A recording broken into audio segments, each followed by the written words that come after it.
السلام عليكم ورحمة الله وبركاته. maanta waxaan sharxi doonaa cashar aad iyo aad muhiim ah sida loo sameeyo warqadda lacag qabashada ama invoice-ka ama sidoo kale waxa la dhihi karaa boonada oo kale waa la dhihi karaa ama rasiidka ama resiptiga sida loo sameeyo ayaynu ku baran doonaa casharkan maanta oo runtii qaab aad iyo aad qurux badan aynu sameyn doonaa haddii aan ka dhigo. marka casharkeena guda galeynaa waxaan tegaynaa insert تنا waxaan tegaynaa table hal mid kamid hal box oo tablada kamid soo qaadanayna qaybta hoose ee table-keena tegaynaa si aan table-ka u weynayno calaamada marka ay isku talaabtaan noqotaan soo jeedinaa kadibna inteena doono waynu ka dhigaynaa tusaale ahaan table-kan waxaanu ka dhigi karaa yani aad baan u weynayn karnaa waynu yareyn karnaa hadba sida baahideena inta leeg tahay baynu ka dhiganaynaa hadda tusaale ahaan inta nooga dhig kadibna waxaan sameeynaa qaybta ugu sareysa ayaynu cursor geysanaynaa oo table-ka ama xeyndaabka table-ka gudihiisa ah waxaan ku qoraynaa halkan boona number-ka ama receipt number-ka tusaale ahaan 0001 ayaynu ka dhignaa kadibna waxaan taabanaa control plus r oo ah dhinaca midig ee sare ee marka badanaa boona number-ka waxa lagu qoraa xagga sare kadibna waxaan bedelaynaa farta ayaynu bedelaynaa oo noocaan doonayno anagu aynu doonayno ka dhiganayna inta kadib waxaan weynaynaa khadka farta intii la leegtahay saaran 14 oo kale ka dhig kadib waxaan sameeynaa hoos baan soo deginaa waxaan taabanaa control iyo e warqadan waxaan u sameeynaa school sida aynu hore u soo sheegnay marka schoolka magaciisa la ku qoraynaa su'aalaha waxa la yiraahdaa marka capital letters ku qoraynaa Somali Secondary School okay inta marka sameeyno waynu helaad garanayna kadibna fartiina waa weynayna su'aalaha intaas oo kale aan ka rabnaa den waxaan sameeynaa hoos baan soo deginaa halka marka waxaan ku qoraynaa address-ka ama ciwaanka iskuulkaas su'aalahan ciwaanka iskuulkaas waxa weeye 947 Jeetin Hall oo ku yaala Banaadir Road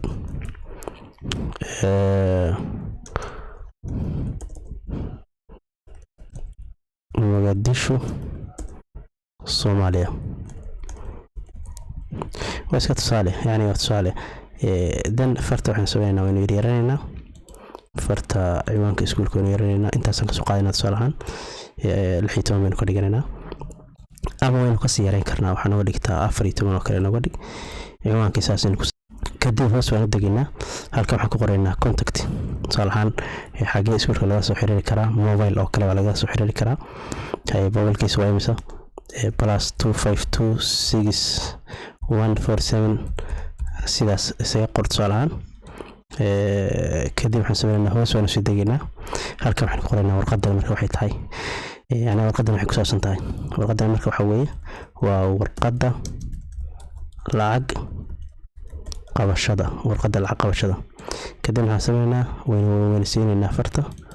xogaan waynu siinayna warqadda lacag qabashada si marka ay inoo qurux badnaato qaybta sare baan tegaynaa oo farta xoog oo waaweynna meesha iskuulka magaciisa ku qorayaan halkan waxaan ku qoranay warqadda lacag qabashada kadib waxaan u soo degaynaa hoos halka marka waxaan ku qoraynaa date waa taariikhdii date markaan qoro waxaan taabanaa control iyo r dhinaca left right-ka ama dhinaca midigta sare noogay oo kale kadibna farteena yaryaraynayna waxaan ka dhiganaynaa farta 14 inta kadib waxaan sameeynaa waxaan geesaynaa xataana control plus l oo ah dhinaca bidixda ayay warqadda intii sare oo ciwaankii iyo iskuulka magaciisii iyo warqadda waxay tahay iyo taleefankii iskuulka laga xiriirayay iyo boona number-kii ama receipt number-kii iyo taariikhdii inta weyn soo qoray hadda marka waxaan bilaabaynaa qaybtii labaad ee warqadda waxaan ku bilaabaynaa su'aalahan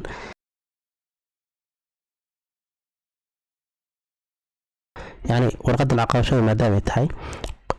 waxaan sameeynaa meeshii lagu qori lahaa qofka lacagta laga qabtay okay receipt from lacagta waxa laga aqbalay oo laga qabtay from Hebel halkaas magac lagu qori doonaa hadhow waxaan ku xijsan doonaa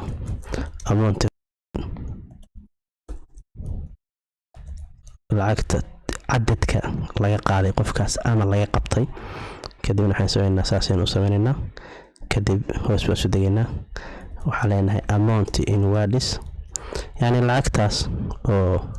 waxay ku qoran tahay hadal ahaan qoran erayo ahaan qoran kadib intaan markaa qorno hoos waan degnaa waxaan ku qoraynaa qofkani lacagta muxuu ku bixiyay lacagta qofka laga qabtay muxuu ku bixiyay yani qaabku u bixiyay marka tani waxay ku xiran tahay hadba iskuulku wuxuu ku soo gudbisado ay ku xiran tahay baahida iskuulka tusaale ahaan iskuulada qaar baa ku dhihi kara waxaanu ama kollejyada ama jaamacadaha qaar ama qofka codsiga oo customerka wuxuu ku dhihi karaa lacagta waxaan ku qabanaa cash iyo bangi oo kale qaar waxay ku dhihi karaan cash kale ku qabanaa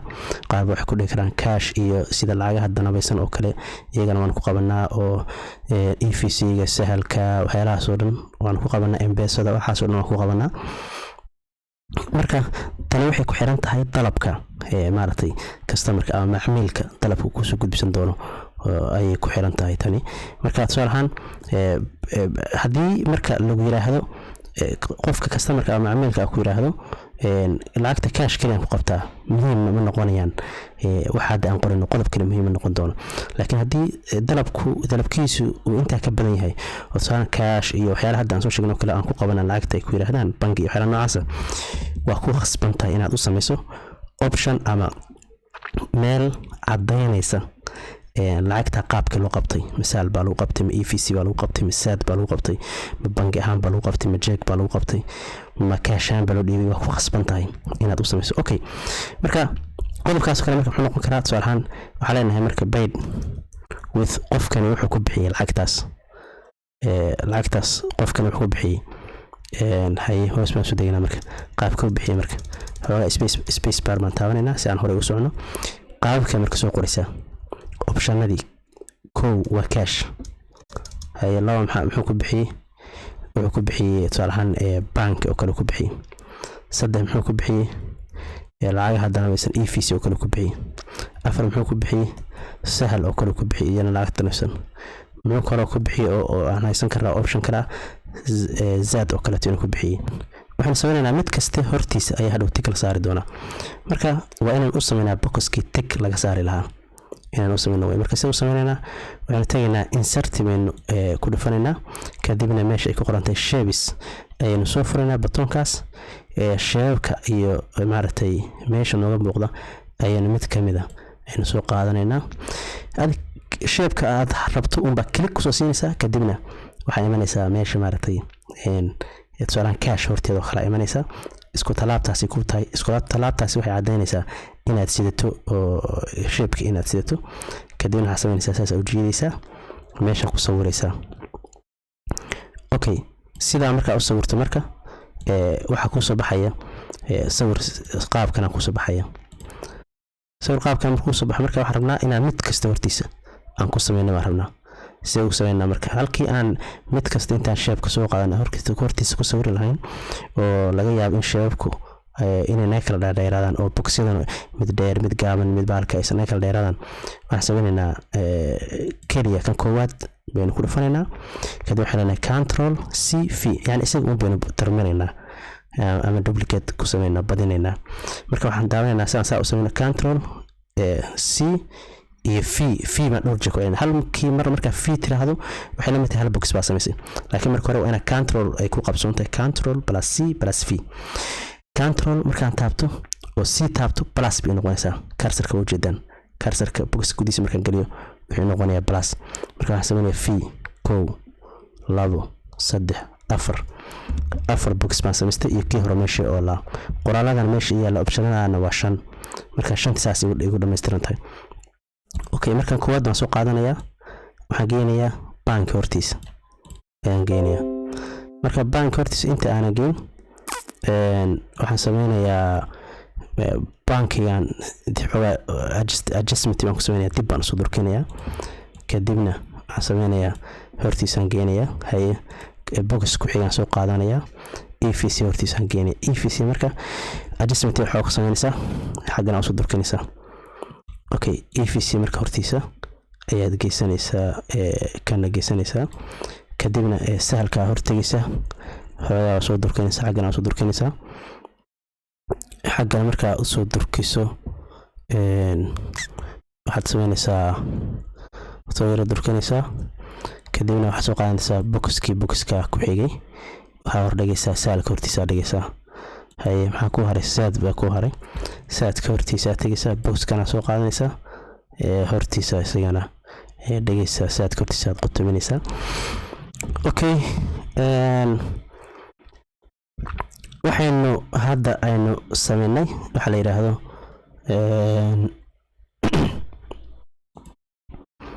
waxaynu sameynay oo aynu sameysanay sorry inta markaanu sameynay marka waxaa noo haray qodob kale oo hal qodob oo isna muhiim ah noo haray waxaynu hoos waan deganaa marka meesha ugu dambaysa tagnaa enter baan leenahay kadibna waxaan leenahay qofkii lacagtan qabtay yani cashier-kii maqal hayihii ayaan halkan ku qoraynaa waxayna qoraynaa received by lacagta yani waxa qabtay cashier-ka haye halkan waxaan u banaanay cashier-ka magaciisa lagu qori doono hadhow iyo saxiixiisi signature-kiisi ayaa maaragtay in halkan tawqiiciisi ayaan halkan u banaanayna marka sidaas marka hadda waxa noogu dhan oo noogu dhameystirmay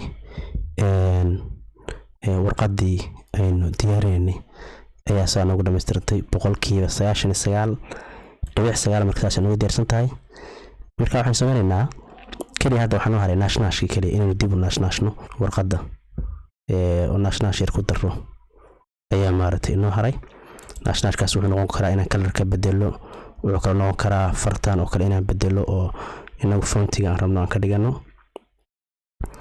okay haddii aynu marka ku laabano qaybta sare magaca oo kale bold baan ka dhigaynaa xoogaa weyn waa weyn siinayna yani xoogaa weyn burburinaa dhumuc weyn u yeelina magaca iskuulka sidoo kale warqada lacag qabashadan iyadana bold baan ka dhigi karaa labadaba bold baan ka dhigi karaa kuwan dhexe iyaga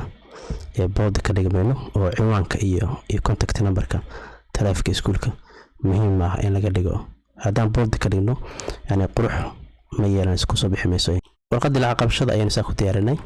marka waxaan rabnaa inaan warqadan aynu duplicate ku sameyno oo terminal aynu rabnaa ama badino waxaan tegaynaa meeshan sare plus ay ku qoran tahay warqada geeskeeda bidix ee sare ah sida marka aan leeyahay warqada weyn oo doormaysa kadib waxaan weyn koobinaynaa koobi baan leenahay waxaan soo degaynaa hoos markaa soo degno marka warqada qaybteeda hoose space baan siinaynaa space-ka waan sharxi doonaa wuxuu yahay laakiin hadda aynu space siino space markaan siino wuxuu hoos u degno space fiican waxaan tegaynaa right click baan siinaynaa kadibna waynu paste garaynaa warqadii meeshaas aynu ku paste garaynaa wow sidana inoo soo baxday oo warqadii maartay qaab kale inoo soo baxday warqadii markii qaabka inoo soo baxdo waxaan sameynaynaa mid kale ku daraynaa space kana siinaynaa kadibna warqadii ayayna halka ku paste garaynaa marka halka ku paste garayno waxay noo noqotay warqadii waxay noqotay page kale ayaa maartay ayaa inoo furmay page-ka kalena isagana warqad kale ku sii koobaynayna marka waana iyadana space siino space-ka marka siino ayaan iyadana waxaan leenahay copy yani waxaan leenahay paste halkaas aan ku paste garaynaa halka marka waxaan ugu diyaarsan laba A4 ah oo mid kaste aynu ku dhex sameynay laba boono ama laba receipt waxa hadda noo haray marka xoogaa national iyo decoration aan ku sameyno tusaale ahaan qaybtan koowaad halkan waxaa noo qoran waxa la yiraahdo boono numberka noo qoranta koowaad waa 1001 tan waxaan ka dhigi karaa 002 tan saddexaad waxaan ka dhigi karaa 003 tan afraadna waxaan ka dhigi karaa 004 yani waa numberkii boonada هذا space كان أدحي هداي عن الرجال بنك شرحية space كان وحط ريا سؤال هذا مركب ورقة إلى برينتجرية وسpace كان يعني حلقي وراقه A4 أهو حكو سبح دونا أو لو ضابع دونا لبا ورقة أو ديزاين النوع عاصر مركب space كأنه سينه وحوي لبا ورقة هذا ودي ماشي رايك لا جري لها أو مقص كلا يجرينها لا يجري لها الله كلا قايبين لها وي سبيس كاس هدي marka aan isku dhaweyn lahayn afka isu saari lahayn yani warqadaha jaritaanka marka la jarayo warqadahan dhisankeena qaab raaci lahaa